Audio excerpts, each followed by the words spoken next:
for a few minutes to speak about statistical analysis of information that is applicable when we're considering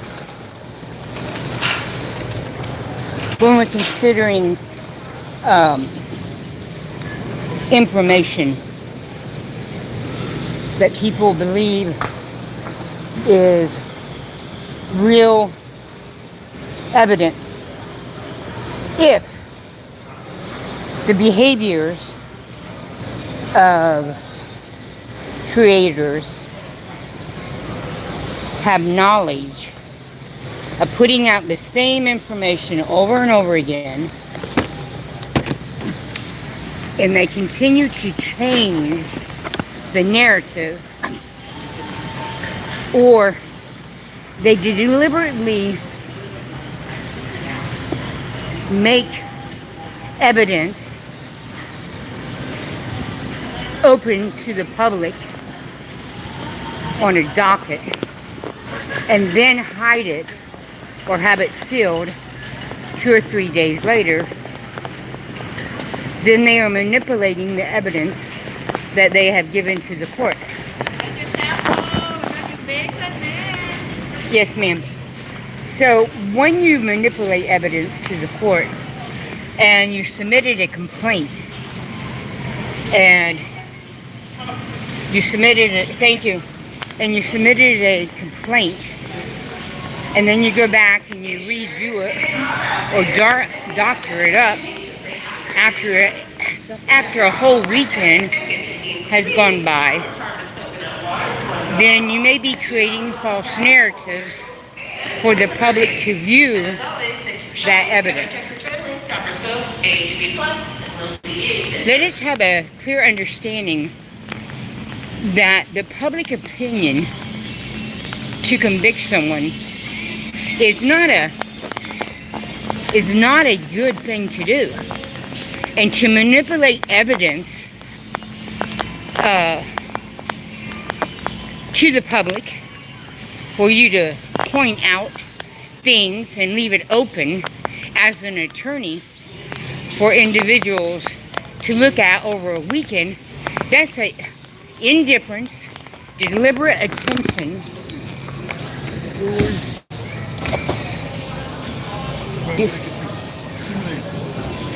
a deliberate intention of conveying non-truths to the public.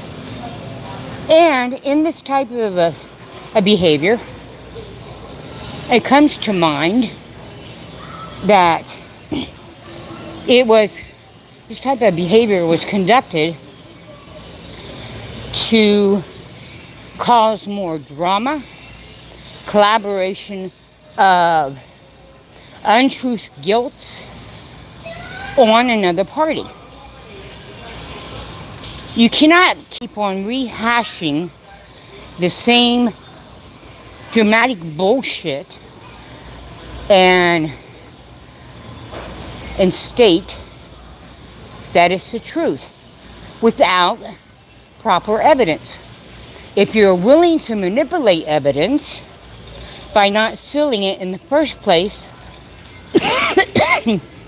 then you're lying to the public.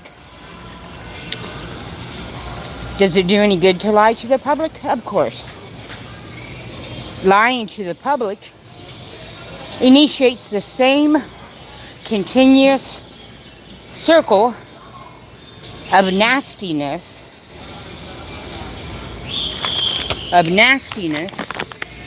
to carry on to your opposing team. So, take into consideration tonight,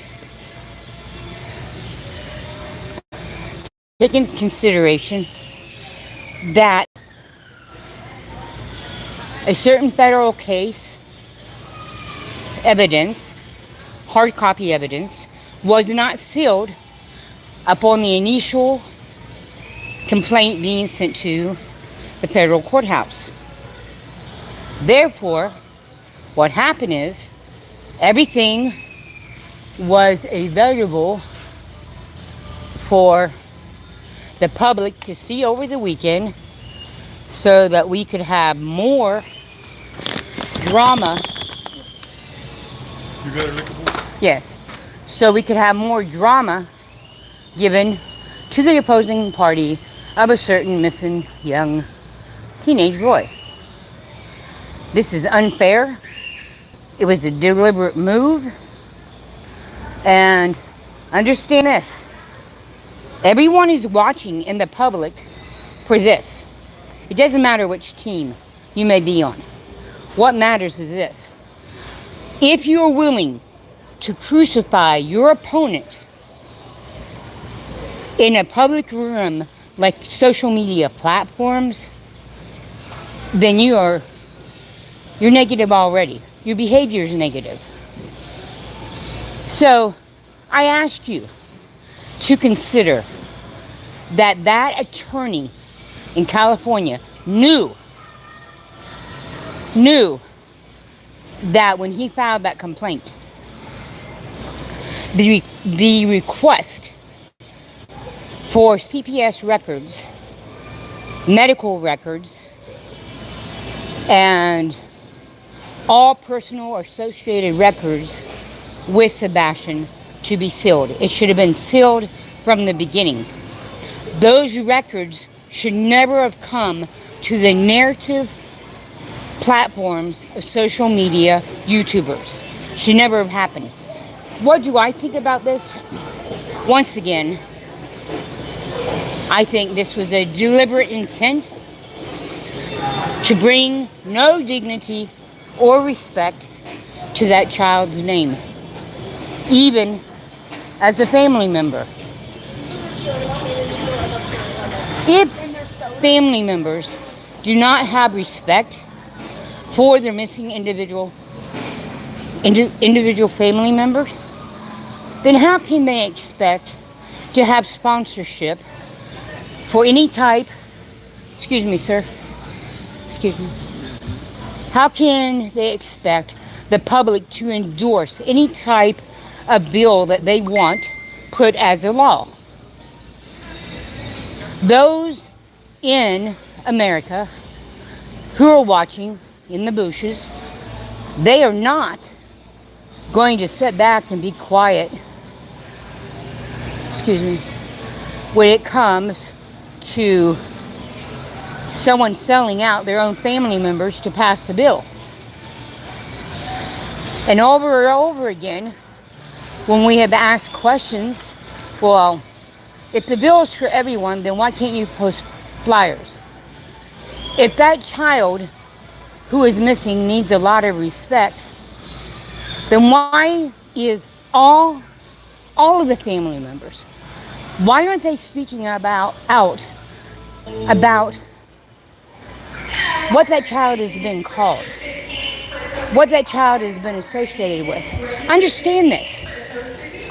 Family members have been in a chat or on a panel or have been sent information that Sebastian's name was brought down to lower than dirt. And yet, no one has spoke against it. They keep on just speaking about other YouTubers, bringing more drama, bringing more chaos. You could spend 20, 30 hours a week working on a bill to become a law or working on a federal case to get into a court docket. But tell me, how many hours have you actually spent reaching out to search and rescue teams so there could be collaboration with covering more areas for that child remains to be found? Or have you reached out to any corporate hotel entities to find out if posters or flyers or banners can be put in the front of hotel chains or railroad stations? Have you done that? Wouldn't that be more worthwhile of 10 to 15 hours a week than just doing courtroom stuff? That's just my opinion. If you can sell out a child's name by being a family member and not getting on a panel to say, hey, that's my beloved there, do not show him disrespect. Do not state that he is not worth anything. Do not state that he belongs to this particular religion. If you, as a family member, are willing to come up on a panel and acknowledge those type of inappropriate behaviors, any of you, there's a problem. The other problem is we have a lot of people that have a very strong love and connection to Summer Wells. And in the last couple days, I've seen several posts about Summer. The same thing applies to her. If you cannot show Summer Wells' name, truth, dignity, and respect as a child who is missing, then please don't say negative things about her. Everyone knows the entity of Summer Wells. That's good, thank you. Everyone knows the entity of Summer Wells. May I have the keys? The keys. So, if you're going to get in on a panel and you're going to bring it back to a child who's missing or a murder victim or whatever, make sure that your narrative is towards the benefit of that missing child or that murder victim, not towards yourself to say, woe is me, and be a whiner and put your defaults on other people. Because let's have an understanding. Children are not doing this.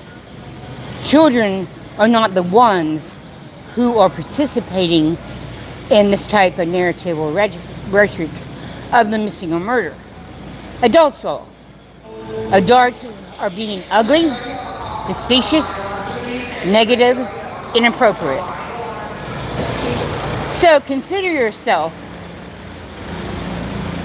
with a notice to look at your own behaviors. And yes, I had someone last week respond to a post that I made. Yes, I'm going to continue to speak out about this inappropriate behavior. What right do I have to do that? I'll tell you why. I think I'm not even a family member, but I don't take kindly to family members allowing children and adults who are missing to be put in the ground like they mean nothing, spit upon. And from what I can see, many of the objectives and behavior. Thank you for your service, sir. Thank you, ma'am. You're welcome. Many of the behaviors and inappropriate narratives I'm seeing are coming from family members. Family members should never be associated with allowing someone to run down their family members who are true victims of crime. It's wrong. You may be sitting there stating to yourself, well, what can I do? Well, the first thing you can do is you can go back and you can listen to various YouTubers, the platforms. Sometimes you have to go clear back to the beginning. You clip it. You research it. A lot of people don't have a lot of money. So, some people have come together, grouped their money, and they have hired people to do research on the hearsay that they hear on these YouTube channels. they hire a professional to do the research. Is this truth? Can this be truthful? And you get those type of responses. You look at them, and you may have 10 or 12 people that put their money together and do this. At least you know the truth. You don't present it all at one time. You see where everything's going to go. But always think of this. What can I do as an individual? What can you do? Make sure you listen to everyone. Make sure that you notate it. You document it. And look at what people are stating. Well, I'm getting more views. I'm getting more money. And see if they keep on bringing it back to themselves instead of the victims at large. True crime should be about victims of the true crime, not about the additional extended victims of the family members. And federal, state, and local police departments do not have to give you every piece of information. Do they have to listen to you? They can take your complaint. They can discuss it. They can look into it. Do they have to respond? No, they do not. So, should everyone be riding LE's ass? Well, that's up to you. That's a personal decision. But understand this. They are there for the victims. They are not there for the extended family members. They are there for the victims. And when they get ready, including the FBI, they'll come out and they'll say something. You can't force a law enforcement agency to run on your timeline. That's not the way it works. And everyone knows that. And the more you harass and demand and scream and do drama and coordinate bullshit for law enforcement to answer you, the slower they're going to be. Because they really take that negatively. They do not like that. If you continue to harass them, they're going to take their time. And that's all. Just remember, it is the victims who are the true ones that they owe their services to. Not to the public, not to creators, news, or influencers, or YouTubers. It is the victim. And often, the agencies, the law enforcement agencies, they have their own internal discussions where they don't agree on anything. And until they work that out, they're not going to say nothing to nobody except what may be presented in general. So as everyone goes through and listens to everything about new evidence, about old evidence, about anything, let's take into consideration about the victim. Let's not allow ourselves to state that these victims, let's not allow ourselves to state that these victims in any negative manner. You all have a good day. Please consider your safety and those that you love and understand that may be needing extra care this week. Please consider your safety. Consider getting a tracking device on your digital platforms, on your digital appliances or equipment, whatever you want to call it. And also consider hanging one flyer for that individual that you want to support. Whoever it is, it doesn't matter who it is, as long as you are supporting someone. And if you need assistance yourself, please reach out to 211 or 988. Both numbers can help you in any mannerism that you need. Or go to your local EMS or police station or social services organization within your own community, because they will help you. They may not just give you what you want, but they will assist you in providing positive feedback and productivity for your well-being. Have a good evening. Be safe. Bye-bye.